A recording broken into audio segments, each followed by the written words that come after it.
dillər cənnət qoxuyur. Bu dil şeir dili, Dədə Şəmşirin.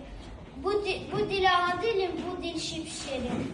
Bu dillə sevilmişik eli obanı, Səməd Vurğun yazıb Azərbaycanı, Şəhriyar söyləyib Heydar babanı. Bu dil ana dilim, bu dil şipşirin. Öz dilim şirin, öz dilim şirin. Aferin. Sabir Üstəmhanı sağ olana dilim. Yollarım sırandı yad ölkələrdə, neçə yad dodaqda səsləndi adım. Sağ olana dilim, məni heç yerdə köməksiz qoymadın, yalqız qoymadın.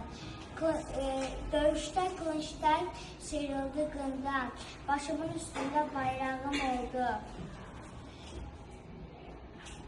12'ye bölünen zaman bu dil bölünmeyen dil oraya atmak torpağım oldu. Bu taydan o taya arkaim çeker. O taydan bu taya arkaim geçer. Bu dilin sanatını yoklamak olmaz. Sevginin yolunu saklamak olmaz. Aferin Kemal. Ana dilim bal gibi danışmaktan doymuyor. Ben ondaki dilin içinde koruyorum. Çoxlu nağıl söyləyib, nənəm bu dildə mənə əlifbanı öyrənir. Çox sevirəm yurdumu, bayrağını, dilini. Mən sevirəm anamı, həm də ana dilini.